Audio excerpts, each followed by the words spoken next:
ओम शांति, ओम शांति, ओम शांति।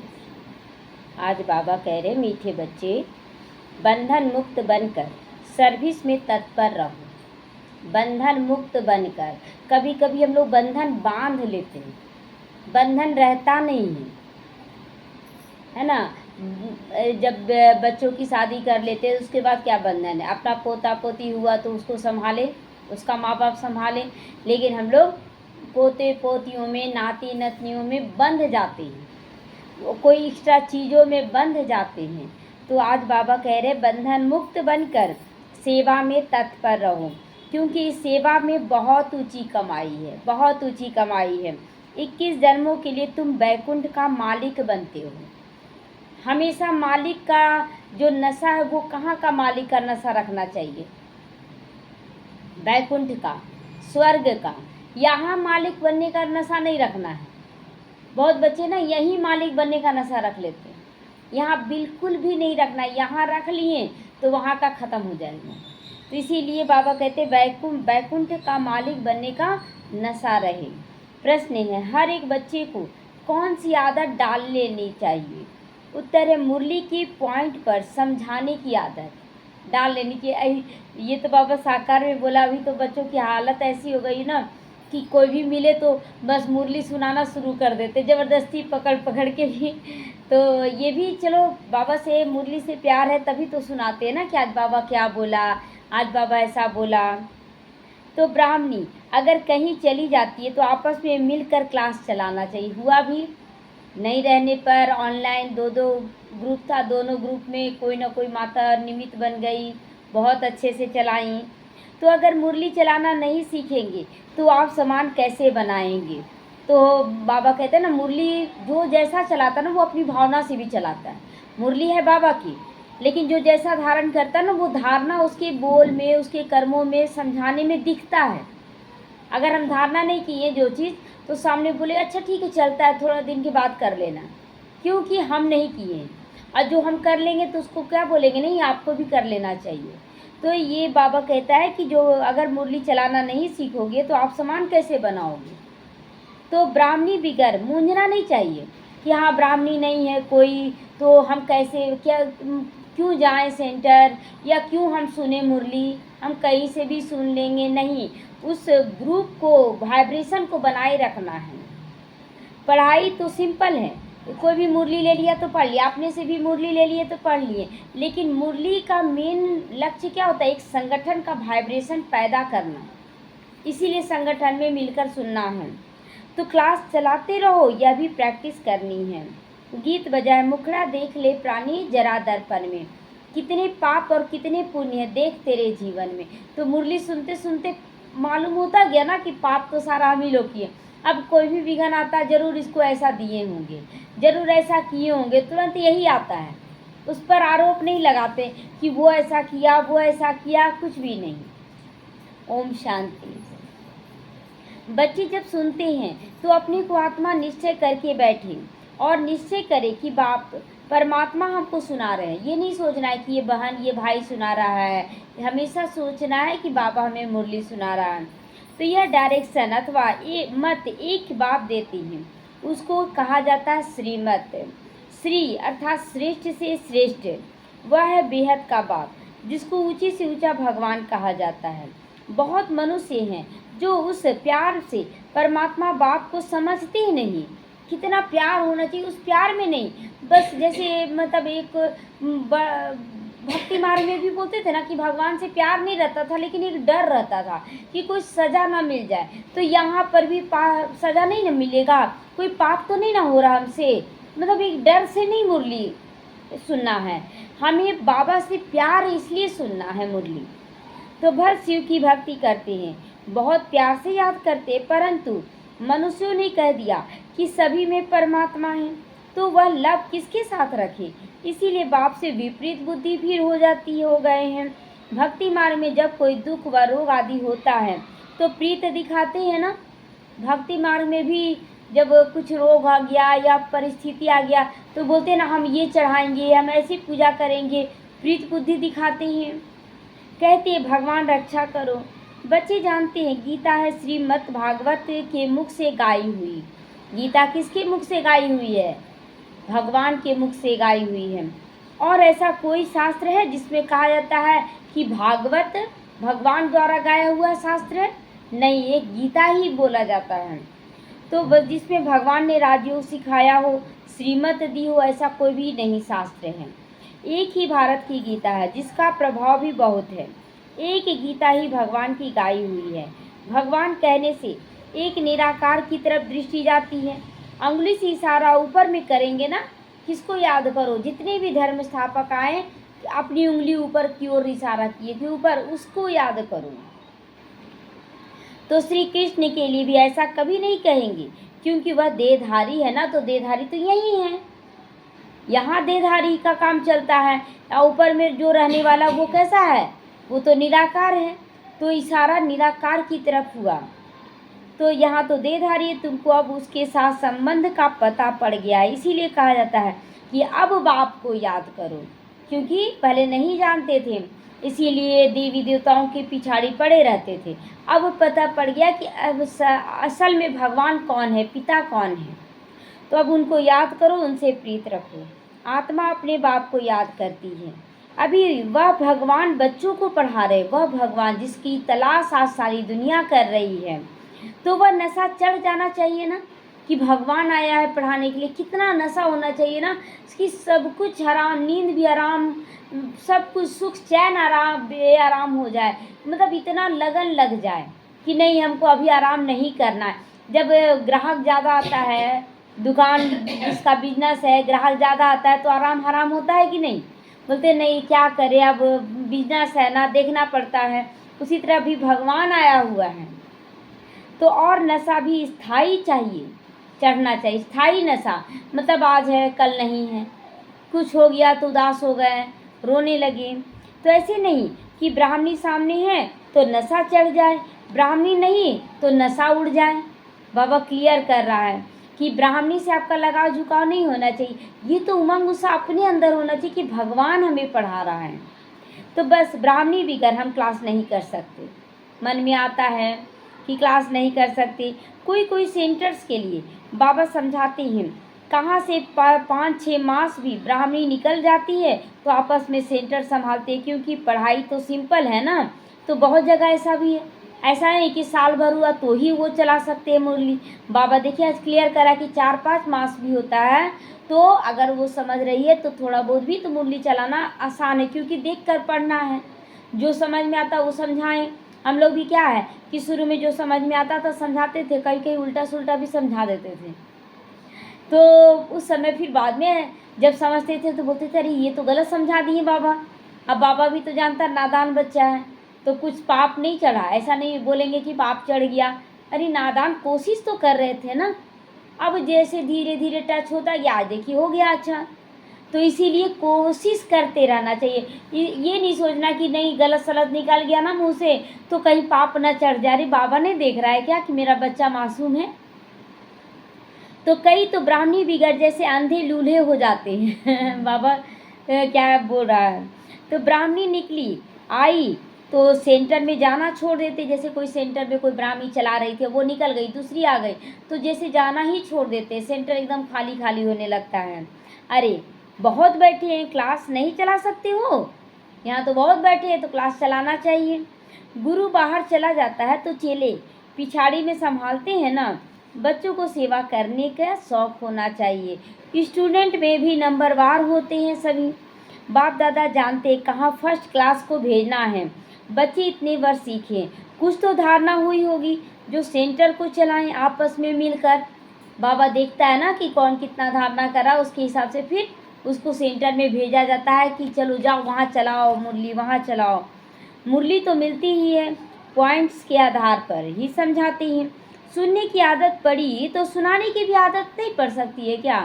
लेकिन सुनाने की आदत नहीं पड़ती है।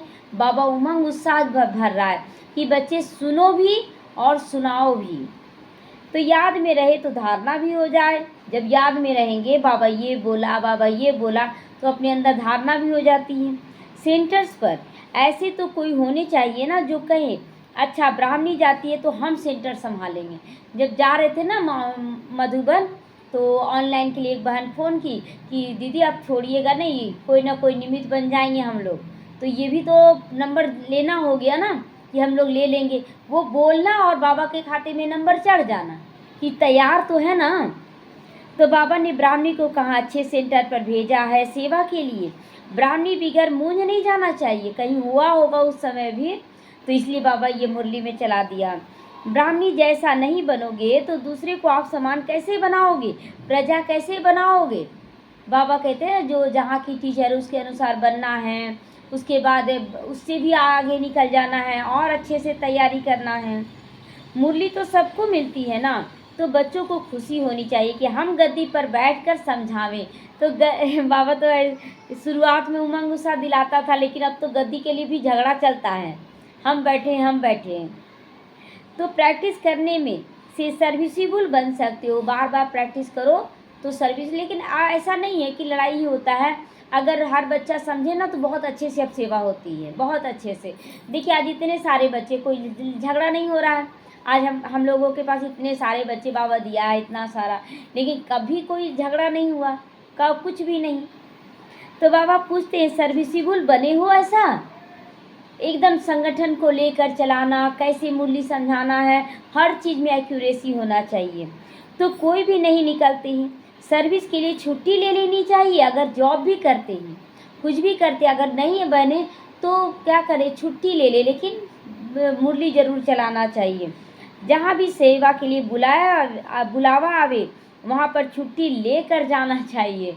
बाबा कहते हैं ना अगर बुलावा आ रहा है तो ना नहीं हाजी करना है। हो रहा है ना, अभी जैसे मधुबन से आए तो थोड़ा सा थकावट भी लग रहा है, लेकिन बुलावा आ रहा है चारों तरफ से, आना है तो हाजी करते जा रहे, हाँ ठीक है आ जाएंगे, हाँ ठीक है आना है। बाकी बाबा देखिए, बाबा का तन है ना, मेरा तन थोड़ा ही है। तो जो बंधन मुक्त बच्चे हैं वह ऐसी सेवा कर सकते हैं। उस गवर्नमेंट से तो इस गवर्नमेंट की कमाई बहुत अच्छी है, कभी कभी छुट्टी लेकर इस गवर्नमेंट की कमाई करनी है ना, उस गवर्नमेंट की कमाई से अच्छा इस गवर्नमेंट की है। तो भगवान पढ़ाते हैं जिससे तुम 21 जन्मों के लिए बैकुंठ का मालिक बनते हो। कितनी भारी आमदनी है ना, उस कमाई से क्या मिलेगा, उस कमाई से तो नहीं कुछ मिल रहा है। क्या मिल रहा है, थोड़ा सा धन मिल जा रहा है, अल्पकाल का सुख मिल रहा है। यहाँ तो तुम विश्व के मालिक बनते हो। तो विश्व का मालिक, देखिए कभी कभी पिक्चर देखते हैं ना, तो पिक्चर में जो हीरो हीरोइन होता है ना, उसका रोल उतना अच्छा नहीं लगता है, लेकिन जो घर परिवार वाले बनते हैं उसमें किसी का रोल बहुत अच्छा लगता है कि देखो उससे अच्छा रोल इसका था। उसी तरह ये नहीं सोचना है कि हम सेंटर नहीं संभाल रहे, हम मुरली नहीं, अगर आप एक्यूरेट चल रहे हैं एक छोटे से परिवार में भी, तो आप मुरलीधर हैं और आप अच्छे से समझा सकते हैं। तो जिनको पक्का निश्चय है वह तो कहेंगे हम इसी सेवा में लग जाएं, परंतु नशा भी चाहिए वैसा।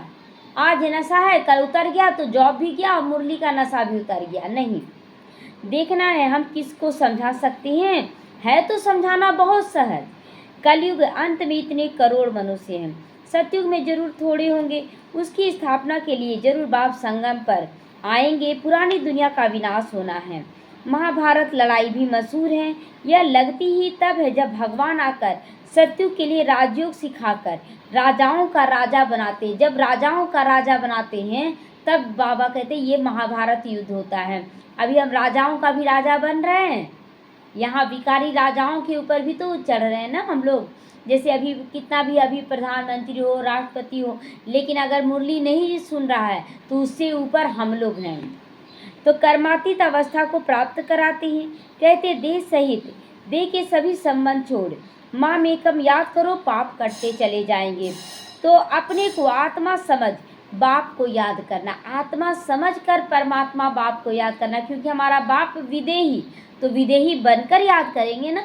अगर देह समझ कर याद करेंगे तो उस तक याद पहुँचेगा, बहुत बहुत नाम मात्र का पहुँचेगा। क्योंकि जैसे कि सूरज के ऊपर क्या आ गया, बादल आ गया, तो आत्मा के ऊपर क्या आ गया, देह रूपी बादल आ गया। तो बाबा कहते यही मेहनत करो कि मैं आत्मा हूँ, आत्मा समझकर बाप को याद करूँ। योग का अर्थ एक भी मनुष्य नहीं जानते, योग क्या करना है। बाप समझाते भक्ति मार्ग की भी ड्रामा में नूंद है, भक्ति मार्ग चलना ही है, खेल बना हुआ है ज्ञान भक्ति वैराग्य। तो ज्ञान का प्रारब्ध सत्युग त्रेता। ये नहीं समझ में आता था हमको पहले कि ज्ञान भक्ति फिर वैराग्य क्यों, ज्ञान वैराग्य तब भक्ति ना, ऐसे सोचते थे हम। तो फिर चिंतन किए कि ज्ञान जो लिए उसका प्रारब्ध सत्युग त्रेता कहा जाएगा। तो सत्युग त्रेता हो गया ज्ञान की प्रारब्ध, उसके बाद द्वापर कलयुग हो गया भक्ति, और संगम युग हो गया वैराग्य। तो अभी वैराग्य धारण करना, इसलिए ये सीरियल नंबर से बताया गया है। तो वैराग्य भी दो प्रकार का होता है, एक है हद का वैराग्य, दूसरा है बेहद का वैराग्य। कौन सा वैराग्य लाना है? बेहद का वैराग्य। तो किसी में फंसना तो नहीं है। तो अभी तुम बच्चे सारी पुरानी दुनिया को भूलने का पुरुषार्थ करते हो। भूलने का मतलब जाकर बोलकर नहीं भूलना है, भूलने का अपने अंदर की स्थिति को पाना है। क्योंकि तुम जानते हो अभी हम शिवालय में जा रहे हैं, पावन दुनिया में जा रहे हैं, तो इस दुनिया को मन बुद्धि से भूलना है, कोई भी चीज़ में आसक्ति नहीं। चलो मिल रहा है यूज करने बोला जा रहा है, यूज कर लेंगे, नहीं मिल रहा है बहुत मज़ा है, हर बात में मज़ा है। तो तुम सब ब्रह्मा कुमार कुमारियाँ क्या बन गई हो? अभी भाई बहन बन गए, ब्रह्मा कुमार कुमारियाँ याद रखेंगे। अब जाकर पति से ना कह दें कि तुम तो मेरे भाई हो, कह दिए थे ना, कहे थे ना। तो ये इसीलिए क्लियर किया जा रहा है कि समझें कि बाबा भाई बहन किसको बोल रहा है, एक पिता एक माता की संतान को ना। अब जो बाहर वाले वो ब्रह्मा बाबा को तो जान नहीं रहे, तो उनको हम भाई बहन कैसे बना लेंगे? उसको आत्मा रूप में भाई देखेंगे, वो गुप्त है। तो विकारी दृष्टि जान न सके। आजकल तो सबकी दृष्टि क्रिमिनल हो गई है, तमो प्रधान है ना, इसका नाम है नर्क। परंतु अपने को नर्कवासी कोई समझता है? नहीं, मेरे लिए तो स्वर्ग, हम क्यों बोले नर्कवासी हैं? तो स्वयं का पता ही नहीं और कह देते हैं स्वर्ग नर्क यहाँ ही है। बताओ, स्वयं का भी पता नहीं कि हम कौन, और बोलते स्वर्ग नर्क यहीं है। जिनके मन में जो आया वो लिख दिया, कह दिया। यह कोई स्वर्ग नहीं है, स्वर्ग में किंगडम थी, राजधानी थी हमारी, रिलीजियस और राइटियस थे। धर्म भी था तो राइट श्रेष्ठ कर्म भी था। कितना बल था उस समय, धर्म और कर्म दोनों श्रेष्ठ था, तो बल भी था। अभी तुम पुरुषार्थ कर रहे हो, विश्व का मालिक बन जाओगे। यहाँ तुम आते हो विश्व का मालिक बनने, तो हेवेनली गॉड फादर जिसका नाम शिव परमात्मा कहा जाता है, वह अभी तुमको पढ़ा रहे। नशा चढ़ना चाहिए। कौन पढ़ा रहा है? शिव परमात्मा। तो बच्चों में कितना नशा रहना चाहिए। बिल्कुल इजी नॉलेज है। नॉलेज हार्ड है क्या? भक्ति मार्ग में सुनते थे ना, कोई प्रश्न में अटक जाते थे और किससे जवाब मांगे, छोड़ो अब जो है सो है, सब तो वैसा ही चल रहा, मान लेते थे। यहाँ पर समझ कर चलना है। तो तुम बच्चों में जो पुरानी आदतें वह छोड़ देनी है। ईर्ष्या की आदत भी बहुत नुकसान करती है। ईर्ष्या करना अपना पद नीचा करना है। ईर्ष्या क्यों करना? हम अपनी स्थिति को पावरफुल बनाएंगे, बाबा अपने आप सम्माननीय बना देगा। तो तुम्हारा सारा मदार मुरली पर है। मुरली सुनो, समझो, धारण करो। तो तुम कोई को भी मुरली पर समझा सकते हो, परंतु अंदर में ईर्ष्या रहती है। यह कोई ब्राह्मणी थोड़ी है, यह क्या जाने, नहीं सुनना चाहते हैं। जैसे दूसरे बच्चे सुनाना चाहेंगे ना, तो नहीं सुनाना चाहते, इसका हम क्यों माने? हम तो ब्राह्मणी का ही मानेंगे। मुरली का रिगार्ड कम कर दिया आप मुरली का रिगार्ड दीजिए। मुरली किसकी है? बाप की है, तो हम मुरली ना के अनुसार चलेंगे, तो बस दूसरे दिन आएंगे नहीं। ऐसी पुरानी आदत पड़ी हुई है जिस कारण डिससर्विस हो जाती है। तो नॉलेज तो बहुत बड़ी सहज है। कुमारियों को भी कोई धंधा आदि तो है नहीं, उनसे पूछा जाता है वह पढ़ाई अच्छी लगती है? ये पढ़ाई पूछा जाता है कौन सी पढ़ाई अच्छी लगती है, तो कहते यह बहुत अच्छी है। बाबा अभी हम वह पढ़ाई नहीं पढ़ेंगे, दिल नहीं लगता उस पढ़ाई में। अब बहुत बच्चियाँ छोड़ दी पढ़ाई। तो लौकिक बाप ज्ञान में नहीं होगा तो मार खाएंगी। फिर कोई बच्चियाँ कमज़ोर भी होती हैं, समझाना चाहिए ना, इस पढ़ाई में हम महारानी बनेंगे। अगर पढ़ाई छोड़ देते हैं तो माँ बाप मारते हैं। पवित्र बनने का प्रतिज्ञा लेते तो माँ बाप मारते थे। तो बाबा कहते जाओ उनको भी समझाओ कि ये इस पढ़ाई से हम महारानी बनेंगे और उससे भिखारी नौकरानी बनेंगे। तो हाँ, आप क्या चाहते हैं अपने बच्चों के लिए? बहुत प्यार से समझाना चाहिए। उस पढ़ाई से क्या पाई पैसे की नौकरी करेंगी? यह पढ़ाई तो भविष्य 21 जन्मों के लिए स्वर्ग का मालिक बनाएगी। बनते हैं तो प्रजा भी स्वर्गवासी तो बनती है ना। अभी सब नरकवासी है, चाहे पीयू बहुत ऊंचा पोस्ट ही क्यों ना हो, वो भी तड़प रहा है, छोटी छोटी बातों में उलझ रहा है। तो अब बाप कहते तुम सर्व गुण संपन्न थे, अब तुम ही कितने तमो प्रधान बन पड़े हो। सीढ़ी उतरती आए हो, भारत जैसे सोने की चिड़िया थी, भरपूरता थी, कहते हैं ना। अभी तो देखो ठिक्कर बराबर भी नहीं है ना, कौड़ी मिसल भी नहीं, इतना गिर गए हैं। तो भारत 100% सॉल्वेंट था, अब 100% इनसॉल्वेंट बन गया है। तुम जानते हो हम विश्व के मालिक पारसनाथ थे। हम क्या थे? पारसनाथ थे। बाबा कितना बड़ा टाइटल दे रहा है। तो फिर 84 जन्म लेते लेते अब पारस पत्थरनाथ बन पड़े हैं। क्या बन गए हैं? पत्थरनाथ, है ना, पत्थरों के नाथ बन गए हैं। है तो मनुष्य ही, परंतु पारसनाथ और पत्थरनाथ कहा जाता है। गीत भी सुना ना, अपने अंदर को देखो, हम कहाँ तक लायक बने हैं। नारद का मिसाल है ना, दिन प्रतिदिन गिरते जाते। चेहरा ही बंदर का क्यों?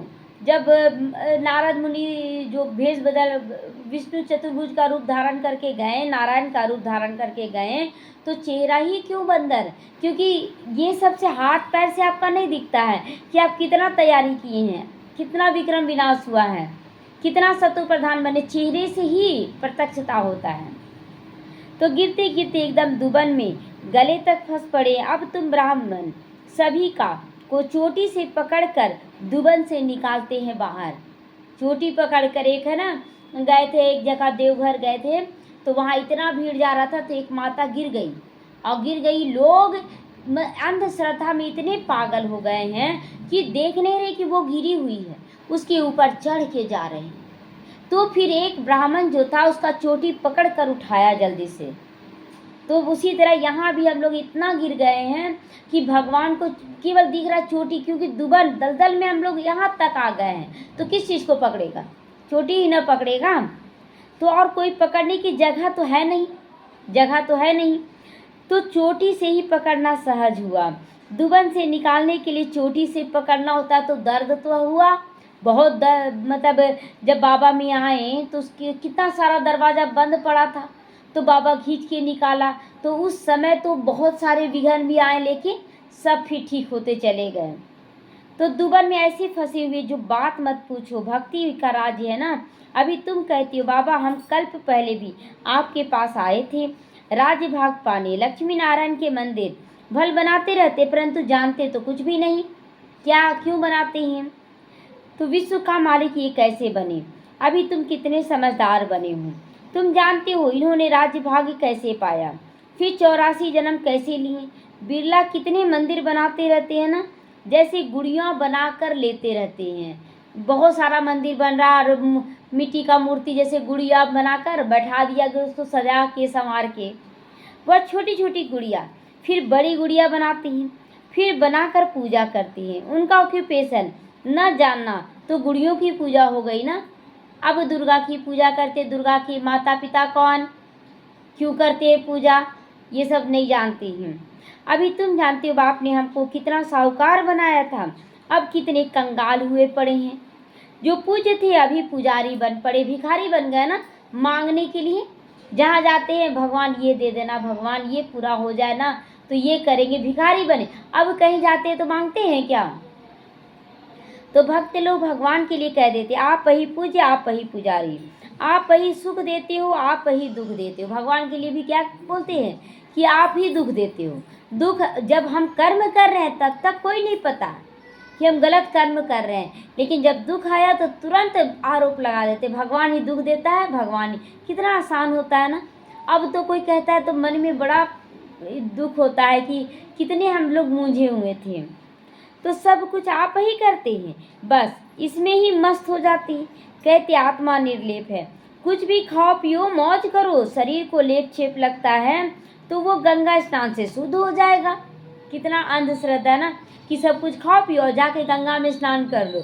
अब सुनवाई नहीं हो रहा है, अब गंगा स्नान कर ले चाहे कुछ भी कर ले, कुछ सुनवाई नहीं। आज बीमारी शरीर में ऐसा आ रहा ना कि दवाई खा रहे ठीक नहीं हो रहा है। जाओ अभी गंगा स्नान करो, ठीक हो जाएगा। कुंभ के मेले में कितने लोग मरे भी, कितना भीड़ गया। तो जो चाहिए सो खा लो।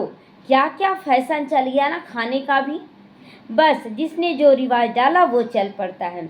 अब बाप समझाते विषय सागर से चलो शिवालय में। सत्युग को क्षीर सागर कहा जाता है, यह है विषय सागर। तुम जानते हो 84 जन्म लेते हैं, पतित बन गए हैं, तब तो पतित पावन बाप को बुलाते हैं। चित्रों पे समझाया जाता है, मनुष्य सहज समझ जाए। सीढ़ी में पूरा 84 जन्म का वृतांत दिखाया गया। सीढ़ी में दिखाया गया ना कि 8 जन्म कैसे लेते हैं, 12 जन्म कैसे लेते हैं।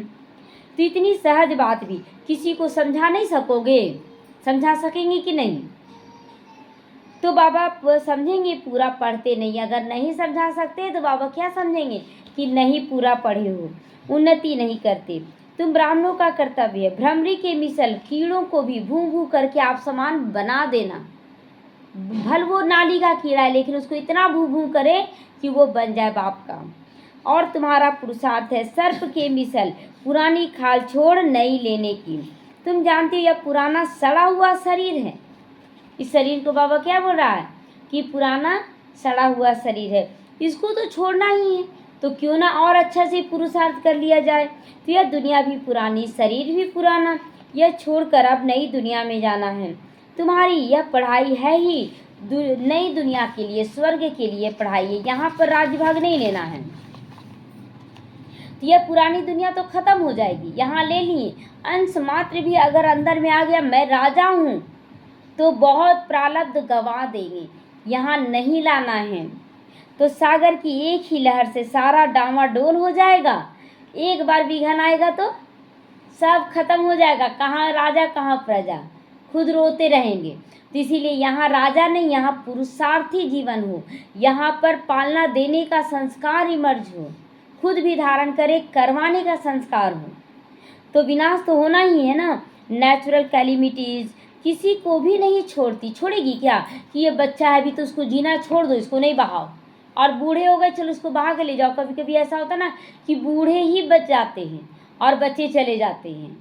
अच्छा, मीठे मीठे सीखी दे बच्चों प्रति माता पिता बाप दादा का याद प्यार और गुड मॉर्निंग। रूहानी बाप की रूहानी बच्चों को नमस्ते। हम रूहानी बच्चों की रूहानी माता पिता बाप दादा को याद प्यार, गुड मॉर्निंग और नमस्ते नमस्ते, शुक्रिया बाबा शुक्रिया। धारणा के आज मुख्य सारे अंदर जो ईर्ष्या आदि जो पुरानी आदतें उसे छोड़कर आपस में बहुत प्यार से मिलकर रहना है। कभी भी ईर्ष्या नहीं करनी है। वो इतना आगे बढ़ जाएगा, अगर हम उससे पूछ लेंगे तो वो बड़ा हो जाएगा, ये सब ईर्ष्या है। अगर किसी से जवाब, अब छोटा बच्चा मोबाइल का फंक्शन जानता है तो हम उससे ना पूछें, क्यों? इसको अहंकार हो जाएगा। देखो मम्मी पापा भी हमसे पूछते हैं और नहीं पूछने से तो कितना लॉस हो रहा है। तो हमें निरहंकारी बनकर सब कुछ करना है। ईर्ष्या के कारण पढ़ाई नहीं छोड़नी है। इस पुराने सड़े हुए शरीर का भान छोड़ देना है। भ्रमरी की तरह ज्ञान की भू भू कर कीड़ों को भी आप समान बनाने की सेवा जरूर करनी है। इस रूहानी धंधे में लग जाना चाहिए पूरी तरह से। वरदान है मनसा बंधनों से मुक्त, अतीन्द्रिय सुख की अनुभूति करने वाले मुक्तिदाता भव। अतीन्द्रिय सुख में झूलना यह संगम युगी ब्राह्मणों की विशेषता। हो रहा है कि नहीं? इस समय केवल आनंद ही आनंद। हाँ, पुराना शरीर है, थोड़ा कभी थकावट हो जाता है, लेकिन थकावट नहीं, उमंग उत्साह ज़्यादा आता है, ज़्यादा खुशी होता है। तो बाबा कहते हैं तुम्हारे लिए अतीन्द्रिय सुख है ये संगम युग, लेकिन मनसा संकल्पों के बंधन आंतरिक खुशी व अतीन्द्रिय सुख का अनुभव करने नहीं देती। अगर आप बंधे हुए क्या करें, हम नहीं निकल पाएंगे, क्या करें, बच्चे हैं ना, घर परिवार छूटता नहीं, तो जो आनंद मिलना चाहिए वो मिलेगा। बंधन मुक्त होकर निकल जाए सब ठीक हो जाता है। तो व्यर्थ संकल्पों, ईर्ष्या, अलबेलापन व आलस्य के संकल्पों के बंधन से बंधना ही मनसा बंधन है। ऐसी आत्मा अभिमान के वश भी दूसरों का ही दोष सोचती रहती है। अभिमान में वो अपना नहीं बताती है कि मेरे कारण ये गलती हुआ, वो क्या बोली उसके कारण हो रहा है, तो दूसरों पर डाल देती। ये भी एक सूक्ष्म पाप है। अगर आप सच्चाई सफाई से सब कुछ रख दे रहे हैं तो आपका खाता एकदम क्लीन एंड क्लियर होगा बाप की नज़रों में। अगर हम दूसरों का गलती दिखा दिया, अपनी गलती ना दिखाएं, तो ये भी क्या है, एक अहंकार का रूप है ना, कि मेरा अहंकार मतलब इतना कड़ा हो गया, मेरा मान हानि हो जाएगा, लोग नहीं बुरा बोलने लगेंगे। भल बुरा बोलो, सच्चाई सामने रखो, और सच्चाई सामने रखेंगे तो प्रगति ना हो ये हो ही नहीं सकता। लोग अपने आप आकर्षित होंगे, क्योंकि सच तो बिठो नच। तो जैसे सब है वैसे हम भी हैं। ब्रह्मा बाबा अपना बताता था कि नहीं, कि हम भी बहुत कोशिश करते फिर भी इतना याद नहीं कर पाते, बोलते थे ना, हम भी ऐसे नहीं कर पा रहे हैं। जितना भी कोशिश करते भोजन खाऊं बाबा की याद में, फिर भी मन भटक जाता है, बोलते थे ना। तो हमें निरअहंकारी बनना है अभी। तो दोष सोचती रहती वो दूसरों का, उसकी महसूसता शक्ति समाप्त हो जाती है, अपने अंदर की कमियों को महसूस करने की शक्ति उसको समाप्त हो जाती है। इसीलिए अपने पर तो फुल अटेंशन, कि मेरी से क्या क्या गलती हो रही, यही तो सुधारना है ना। तो इसीलिए इस सूक्ष्म बंधन से भी मुक्त बनो। कौन सा सूक्ष्म बंधन? हम अपने मान शान को सामने रखकर अहंकारी ना बने, छुपाए नहीं अपनी गलतियों को, तो तब मुक्तिदाता दूसरों के लिए भी बन सकोगे। स्लोगन, ऐसी खुशियों की खान में संपन्न रहो जो आपके पास दुख की लहर ना आवे, कोई दुख की लहर ना आवे। स्लोगन अव्यक्त इशारे हैं।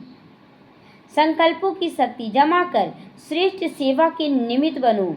किसी भी श्रेष्ठ संकल्प रूपी बीज को फलीभूत बनाने का सहज साधन एक ही है, वह है सदा बीज रूप बाप से हर समय सर्व शक्तियों का बल उस बीज में भरते रहना। ब्रह्मा बाबा का दो रूप दिखाया गया, एक ब्रह्मा बाबा का तपस्वी मूर्त और दूसरा संपूर्ण मूर्त, दोनों दिखाया गया।